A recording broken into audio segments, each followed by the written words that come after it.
Welcome to our channel Tally radar. నేను మీ journalist Yagnamurthy. నెట్ఫ్లిక్స్లో ప్రస్తుతం ఒక సినిమా అమితంగా ప్రేక్షకాదరణ పొందుతూ ఉంది. ఆ సినిమా పేరు ఆప్ జైసా కోయి.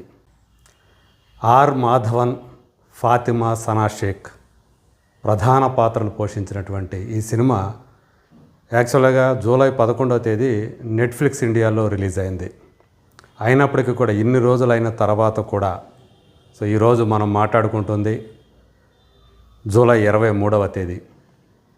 అయినప్పటికీ ఇన్ని రోజుల తర్వాత కూడా ఆ సినిమా టాప్ 1లో నిలవటం అనేది నిజంగా ఆ సినిమాకి లభిస్తున్నటువంటి ఆదరణను తెలియజేస్తూ ఉంది. ఎందుకని ఆ సినిమాని అంతగా జనాలు ఇష్టపడుతున్నారు? నిజం చెప్పాలంటే అదేమి యాక్షన్ సినిమా కాదు. భారీ సెట్టింగ్లు ఏమి లేవు. అలాగే క్యాస్టింగ్ పరంగా చూసుకుంటే ఆ ఇద్దరు తప్ప, మాధవన్, ఫాతిమా సనా షేక్ తప్ప మిగతా వాళ్ళు ఎక్కువగా పాపులర్ అయినటువంటి తారలు కూడా కాదు. ఒక బీనా బెనర్జీ గారు తప్పితే ఆ సీనియర్ ఆర్టిస్ట్, ఆమె హీరోయిన్ గ్రాండ్ మదర్గా ఆ సినిమాలో నటించారు, నాయనమ్మగా. వీళ్ళు తప్ప మిగతా వాళ్ళందరూ కూడా పెద్దగా పాపులర్ ఆర్టిస్టులు కాదు. అయినప్పటికీ కూడా జనం విపరీతంగా ఈ సినిమాని ఆదరిస్తూ ఉన్నారు. అంటే నేరుగా నెట్ఫ్లిక్స్లోనే ఈ సినిమా రిలీజ్ అయింది, థియేట్రికల్గా కాకుండా. వివేక్ సోని ఈ సినిమాని డైరెక్ట్ చేస్తే, జస్టిన్ ప్రభాకరన్ ఈ సినిమాకి అందించినటువంటి బ్యాక్గ్రౌండ్ స్కోరు ఆ సినిమాలో ఉన్నటువంటి సన్నివేశాల గాఢతని బాగా ఎలివేట్ చేసిందని చెప్పాలి. ఇంతకీ ఎందుకని ఈ సినిమాని జనం చూస్తున్నారు అనే పాయింట్ దగ్గరికి వస్తే, ఇది పితృస్వామ్యాన్ని ప్రశ్నించినటువంటి సినిమా అని చెప్పాలి. అంటే సమాజంలో లేదా ఈ ప్రకృతిలో మగవాళ్ళంతో ఆడవాళ్ళు కూడా అంతే, ఇద్దరూ కూడా సమానమే.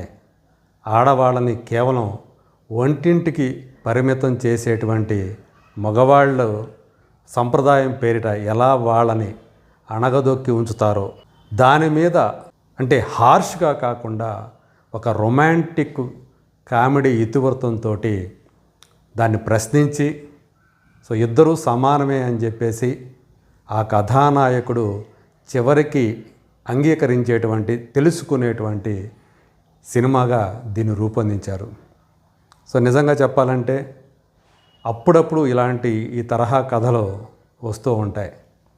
చాలామందికి, అంటే ఫక్తు సంప్రదాయవాదులు ఎవరైతే ఉంటారో, ఛాందసవాదులు ఎవరైతే ఉంటారో, వాళ్ళు అమ్మమ్మ ఇదేం కదా అని చెప్పేసి ముక్కు మీద నోటి మీద వేలేసుకుంటారు. కానీ సమానత్వం అని చెప్పేసి బయట సభల్లోనో లేదా ఇంకొక చోటో గొప్పలు చెప్పుకునే వాళ్ళు కూడా, మగవాళ్ళు కూడా తమ ఇళ్ళ దగ్గరకు వచ్చేటప్పటికి ఆడవాళ్ళని సప్రెస్ చేస్తూనే ఉంటారు. వాళ్ళకి గీతలు గీస్తూనే ఉంటారు. నేను నీకు, అంటే ఒక స్త్రీ, ఒక భార్య కావచ్చు, ఒక కూతురు కావచ్చు, లేదా పెద్దవాళ్ళైనా కావచ్చు, స్త్రీ అయితే చాలు, ఆమె తను ఏం చేయాలనుకుంటున్నదో దానికి ఆ ఇంట్లో మగవాళ్ళ యొక్క అంగీకారం అవసరం లేదు. ఎందుకంటే మగవాడు ఆడవాళ్ళ అంగీకారం తీసుకునే పనులు చేస్తున్నాడా? కాదు కదా. అదేవిధంగా ఆడవాళ్ళు కూడా స్వతంత్రంగా తమంతట తామే ఏ పనైనా చేయవచ్చు. దానికి మగవాళ్ళ అనుమతితోటి పని లేదు అని చాటి చెప్పినటువంటి సినిమా ఈ ఆప్ జైసా కోయి అని చెప్పాలి. ఇందులో కథానాయకుడైనటువంటి శ్రీ రేణు త్రిపాఠి, ఆర్ మాధవన్ ఆ క్యారెక్టర్ని పోషించాడు. ఆయన ఒక స్కూల్ టీచర్, 40లోకి వచ్చేస్తాడు, 45వ సంవత్సరం అనుకోండి. కానీ పెళ్ళి కాదు, ఆడవాళ్ళ ఆ గాలి సోకనటువంటి వ్యక్తిగా అతను మనకు కనిపిస్తాడు. వాళ్ళ ఇంట్లో పరిస్థితులు ఎలా ఉంటాయి అంటే, ఆయన తన అన్నతో పాటే ఉంటాడు, అన్న కుటుంబంతో పాటే ఉంటాడు. ఆ ఇంట్లో వాళ్ళ అన్న, అలాగే వదిన, అలాగే అన్న కుమార్తె, వీళ్ళు ఈ నలుగురే ఆ ఇంట్లో ఉంటారు. కానీ ఆ అన్న అందరి మీద పెత్తనం చేస్తుంటాడు, అజమాయిషీ చేస్తూ ఉంటాడు. కూతురు కూడా ఏదైనా చదువుకోవాలంటే చదువుకో, కానీ ముందు ఇంట్లో వంట పని నేర్చుకో మీ అమ్మ దగ్గర, మీ అమ్మ చూడు ఎంత బాగా వంట చేస్తుందో, నువ్వు ముందు వంట నేర్చుకో. ఎందుకంటే రేపు నువ్వు అక్కడికి వెళ్ళిన తర్వాత, అత్తగారింటికి వెళ్ళిన తర్వాత వాళ్ళు మరి నీ వంటకి వంక పెట్టకూడదు. వాళ్ళని నువ్వు నీ వంటతోటి మెప్పించాలి మొదట. సో లేకపోతే మళ్ళీ చెడ్డ పేరు వస్తుంది మన కుటుంబానికి నువ్వు వంట కనుక చేయకపోతే అనేటువంటి భావజాలం కలిగినటువంటి తండ్రి అతను, మాధవన్ అన్న క్యారెక్టర్. మరి అలా అన్న దగ్గర అలా చిన్నతనం నుంచే పెరిగినటువంటి మరి శ్రీరేణికి అలాంటి భావాలు అవ్వకుండా ఎలా ఉంటాయి? కానీ మంచివాడు, అమాయకత్వం ఉన్నవాడు.